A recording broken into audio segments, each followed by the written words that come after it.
out of the way, it's time to start choosing affiliate products and schemes. The first step here is going to be deciding which type of affiliate scheme you want to join up to. Do you want to sell a digital product, a physical product, or a service? The best answers for most beginners will be a digital product. This means something like an ebook, a report, or a digital course. There's no cost associated with the production, storage, or delivery here, and as such, the product creator gets a much bigger slice of the profit. What's more, they have more profit to share with you, and that means you can earn up to 50 to 75% from each sale.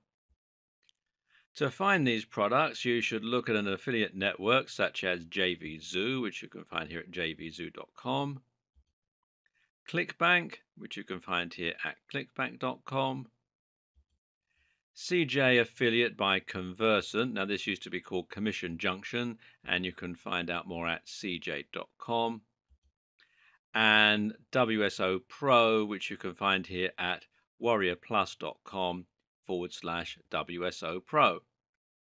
To use one of these sites, all you need to do is to sign up, browse through the available products, and then apply to work as an affiliate for a few. You can see data and information about each one, such as the number of sales, the cost, and so on. From there, you want to choose a digital product that is making a lot of sales, but also offers you a good amount of cash per sale. Think too of how you're going to market each of these products and what angle you're going to go with to make it desirable for your audience. Trying out the product is a very good idea, as is finding one that offers free marketing materials that the product creator has designed. Some will come with free landing pages, blog posts, email autoresponder sequences, and more that you can utilize. Promoting digital products means you make more money per sale, and it means there's less that can go wrong. It's also the preferred method by many digital marketers, which means you can find a lot more advice and help. Some people, though, will feel more comfortable selling physical products, which they can do by signing up to Amazon Associates, which you can do at affiliate-program.amazon.com, or Share a Sale, which you can find here at shareasale.com. People like selling physical products because they still have a much wider audience. It's a certain type of person who's willing to spend $50 on an ebook, and anyone who is a technophobe, who wants something physical, or who is savvy enough to know they can get most information for free won't be interested. On the other hand, we all spend money on physical items. This means you have a much larger potential audience. Unfortunately, though, physical products also cost a lot more to produce and ship, and normally they go through more channels before you get the opportunity to promote them. When you sell a product through Amazon, for instance, the money is going to get split between you, the product creator, Amazon, the delivery company, and possibly even another reseller.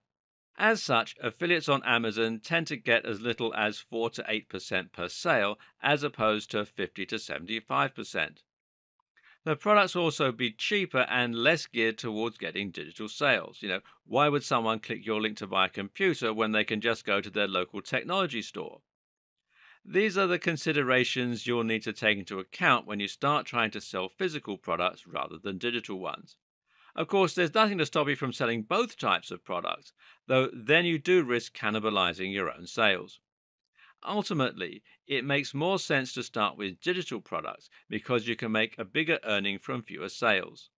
When you're not yet getting the sheer volume of visitors you need to make hundreds of sales, selling digital products is still the quicker route to making more money. Finally, you can look at selling services or memberships. These will often provide you with what are known as lifetime commissions. For instance, if you can get people to sign up to a gambling site, then you might be able to earn commission from them for the lifetime of their membership. Get enough of these and you'll be set for life. But, of course, there are unique challenges here too. There are far fewer of these sorts of affiliate schemes, for obvious reasons, and normally the best way to find them is to visit the sites in person. This means and in turn, things can get a little fiddly. This is more complex and perhaps not a great starting point for a complete beginner. Something else to consider when choosing an affiliate product is whether it's something that you will be able to sell. Not only must it be possible to sell generally, but you also need to be able to sell it personally. That means that ideally it should be on a topic that you find interesting and that you know how to sell. When creating a blog or building a mailing list, you will usually need to write a lot of blog posts and emails on the topic of the product in order to build trust, provide value, and offer a reason for people to come to your website in the first place. If you aren't careful and you choose a subject you know nothing about, you'll quickly find this tiring and boring, and you'll again be more likely to quit. What's more is that readers might be able to tell that you aren't, in fact, an expert on the subject, and this will undermine the points you make and leave your readers less inclined to trust you. At the same time, you also need to think about the advantages that are unique to you, such as any routes to market you might have. A route to market is any direct link you have with a potential audience, such as a blog or a magazine. If you already have a blog, then of course you need to choose a product that your readers will find interesting. But you might also have some additional routes to market. For instance, think about your contacts. Do you have the email addresses of any top bloggers? Are you friends with the editor of an industry magazine? In other words, it basically boils down to choosing a product that you already know you can sell, even if you don't have a direct route to market. Think about what the best routes to market for each product might be and how you could go about reaching them. Don't choose a product and then think about how you're going to sell it. Choose the product because you know you can sell it. We'll be talking more about this later in the video series. Likewise, another consideration you will have is whether to pick a big niche or a little niche.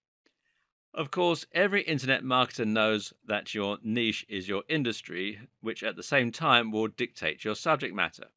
So, if you're selling an ebook on getting abs, your niche and your industry are fitness. On the other hand, if you're selling an ebook on making money online, then your niche is online business. Making money online is actually the biggest niche you'll find when it comes to digital products with affiliate schemes. In fact, Warrior Plus is entirely dedicated to digital marketing products. Meanwhile, just behind digital marketing as a popular niche are the fitness and online dating niches. This is a good thing because these are proven niches. People are happy to spend money to make money, and they'll also spend money to look and feel better or to find love.